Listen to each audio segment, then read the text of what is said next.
బావా ఒకసారా బావా అమ్మవారికి దండం పెట్టుకున్నాడు. నువ్వు వెళ్ళిరా లక్ష్మి. పర్లేదులే రా బావా. అరే రమ్మంటుంటే రా బావా.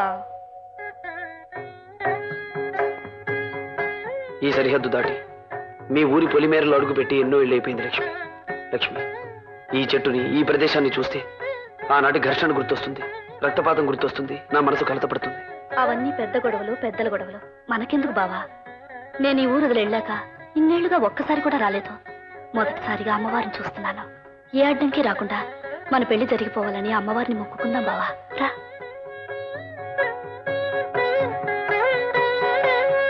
ఏ అడ్డంకొచ్చినా ఎవరు అడ్డొచ్చినా నిన్ను నేను పెళ్లి చేసుకుని తీరుతాను లక్ష్మి. అమ్మవారి ముందు ప్రమాణం చేసి చెప్తున్నాను. లక్ష్మి, నేను ఇక్కడ ముగ్గు వేస్తుంటే మీ మాటలు వినిపించాయి. నేనంతా విన్నాలే. ఇలా రా, ఇక్కడ నిలబడు. మీ జంట చూడ ముచ్చటగా ఉంది. చూడు, నీ మనసు తెలుసుకోకుండా నిన్ను నా కోడలు చేసుకోవాలనుకున్నాను. ఇప్పుడు మీ ఇద్దరిని చూశాక మీదే సరైన జంట అనిపిస్తుంది. అత్తయ్య చూడు, నువ్వు నా కొడుక్కి భార్యవి కాకపోయినా నాకు మాత్రం కొడలివే కదా. ఇలాగే అత్తయ్యను పిలుస్తూ ఉండు. నాకు ఆ పిలిపే చాలు. చూడు, ఈ ఊర్లో ఏ పక్షి వెదవైనా చూస్తే ఊరంతా దండోరా వేస్తాడు. తొందరగా బయలుదేరండి. వెళ్ళొస్తాం. అలాగే వస్తాం. అలాగే. కులాసానా వదినా? రాజా. వదినా, ఈ అమ్మాయి ఎవరో చెప్పుకో చూద్దాం. నాకెలా తెలుస్తుందయ్యా? నీతో చదువుకునే అమ్మాయా? మా కాలేజ్ అమ్మాయి అనుకో. నీకు ఇంతకు ముందే బాగా తెలుసు. నాకు తెలుసా? ఎవరు? ఎవరమ్మాయి అమ్మా నువ్వు? నేను వద్దు, చెప్పుకో. నువ్వు చెప్పవో తన్నే చెప్పనువ్వు. ఎలాగయ్యా? ఏమో బాబు, చిన్నప్పుడు ఎప్పుడు నన్ను చూపించి మీ ఆయన అని ఓ అమ్మాయితో అంటుండేదానివి. చిన్ని. అక్కయ్య, చిన్ని. నా తల్లి, కుందర బొమ్మలా ఉన్నావు. ఎన్నేళ్ళయిందమ్మా నిన్ను చూసి? నాకు కూడా లక్ష్మి ఫలానా అని ఈ మధ్యనే తెలిసింది వదిన. జంట కాబోతున్న వాళ్ళు జంటగా వచ్చి నీ ఆశీర్వాదం తీసుకోవాలని వచ్చాం. ఓసి నీ తెలివి తెల్లకాకులు ఎత్తుకుపోను. అతి తెలివి చూపించకుండా తిన్నగా చెప్పి తగలదే. ఇప్పటికే నాకు జ్వరం వచ్చేసింది. జ్వరం వచ్చినా రోగం వచ్చినా విషయం అది. నేను కళ్ళారా చూశాను, మీతో చెప్పేశాను. అదేమిటి, లక్ష్మి మనకోవాలనుకున్నాం కదా. మనం అనుకుంటే సరిపోతుందా? పెళ్లిళ్ళు ఇక్కడ కాదు, అక్కడ జరుగుతాయి. నువ్వన్న పెళ్లి అక్కడ ఇక్కడ కాదే, ఎక్కడా జరగకుండా చేస్తాను. అలా చూస్తూ ఉండు. అది మీ వల్ల కాదు. పిల్ల ఇష్టపడింది కాదంటానికి మనం ఎవరం? ఈ దిక్కుమాలిన ఆస్తి కోసం పిల్లలకి ఇష్టం లేని పెళ్లి చేయించకండి. పుట్టగతులు ఉండవు. నా కూతుర్ని హరికి ఇవ్వాలని, నా కొడుక్కి లక్ష్మిని చేసుకోవాలని 14 ఏళ్లుగా గొప్ప ప్లాన్ వేసి కాపు కాసు కూర్చున్నానే. మధ్యలో ఈ రాజాగారు చాప కింద నీరులాగా వచ్చి నా కొంప ముంచుతాడనుకోలేదు. నేను చూస్తూ ఊరుకుంటానా? అగ్గిపుల్ల గీసాను. ఏమిటయ్యా నీ ఆవేశం చూస్తుంటే ఆ రాజాగారిని పట్టి చాబాదేటట్టున్నావే. ఏమిటి, ఆ పని ఇప్పుడే చేస్తావా?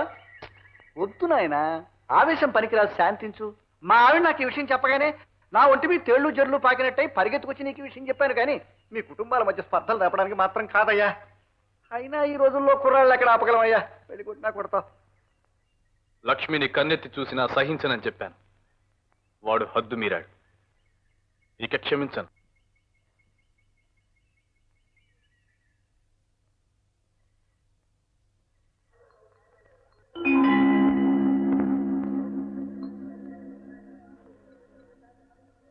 హరి హరి, నీకు విషయం చెప్పాలి. బయటికి వెళ్ళందా?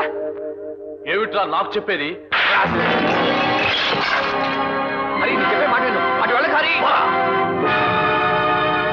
వాడిని ఎందుకు కొట్టావు? కొట్టవలసింది వాణ్ణి కాదు. వద్దొద్దని చెప్పినా హద్దు మీరుతున్నావు. నాతో మాట్లాడాలంటే బయటికి పద. ప్రతిసారి ఈ సాకు చెప్పే తప్పించుకుంటున్నావు. ఇవాళ వదలని. ఏం చేస్తావు? ఏం చేస్తానా?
విన్నాను, ఇప్పుడు కళ్ళారా చూస్తున్నాను. ఇది రౌడీలకు గూండాలకు స్థావరం కాదు మిస్టర్. సభ్యత గల విద్యార్థులు చదువుకునే కాలేజ్. ఆఖరిసారి వార్నింగ్ ఇచ్చి వదిలేస్తున్నాను. ఇంకోసారి ఎప్పుడైనా ఎక్కడైనా ఏ కారణంగానైనా మీరు కొట్టుకోవడం జరిగితే మీ ఇద్దరిని లాకప్లో పడేస్తాను. Mind it. వెళ్ళండి వెళ్ళండి. Go to your classes. మీ క్లాసులకు వెళ్ళండి.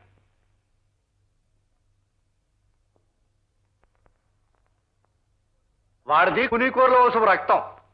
అన్న తండ్రిని చంపాడు, ఈ తమ్ముడు ఆ తండ్రి కొడుకుని చంపాలని ప్రయత్నం చేశాడు. మన అదృష్టం బాగుండి ఆ దెబ్బ తల మీద తగిలింది, కానీ అదే కానీ ఏ కణత మీద తగిలి ఉంటే మరి ఎంత ప్రమాదం జరిగేదో ఏమిటో.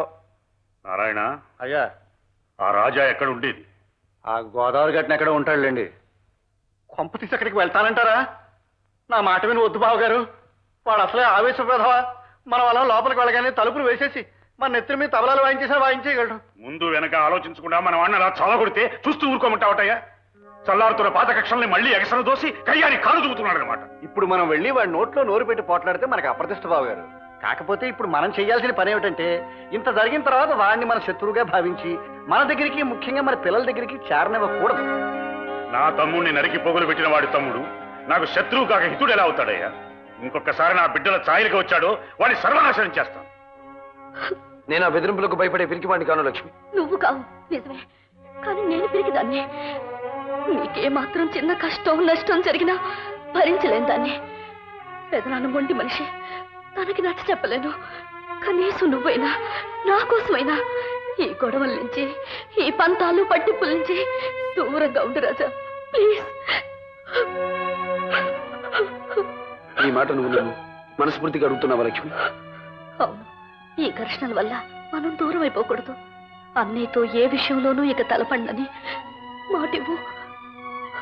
మాట ఇవ్వడం కాదు లక్ష్మి, దీన్ని ఆజ్ఞగా శిరస వహిస్తాను. నాకు నువ్వు కావాలి, నీ నవ్వు కావాలి, నీ ప్రేమ కావాలి. నీ కళ్ళల్లో కన్నీటిని, నీ మనసులో బాధని నేను చూడలేను లక్ష్మి. హరికి నాకు ఉండే శత్రుత్వం వల్ల మన ప్రేమ వీగిపోతుందని నువ్వు అనుకుంటే, ఈ క్షణం నుంచి హరి నాకు శత్రువు కాడు, స్నేహితుడు. నాకు ఈ శత్రుత్వాలు, ఈ కోపతాపాలు, ఈ పంతాలు, ఈ భేషజాలు, ఈ ఆర్భాటాలు, ఈ విజయాలు ఇవేవి వద్దు లక్ష్మి. నీ ప్రేమను ఒకవైపు, ప్రపంచాన్ని మరోవైపు ఉంచితే నేను నీ పక్కన నిలబడతా. I want you, you you alone. I want you Lakshmi, I want you. ఆ రాజాగాడి ఇక్కడ ఉన్నాళ్లే. ఇప్పుడు ఎలా ఉంది నీకు? ఆ రాజాగాడి రక్తం కళ్ళ చూస్తే గానీ నా బాధ తగ్గదు. నా మీదే చేసుకుంటాడా రాస్కెల్. ఆవేశపడకపోవా, నువ్వు పడుకో. నన్ను దెబ్బతీసిన చోటే అక్కడే వాడి శవాన్ని తగలపెట్టకపోతే నా పేరు హరి.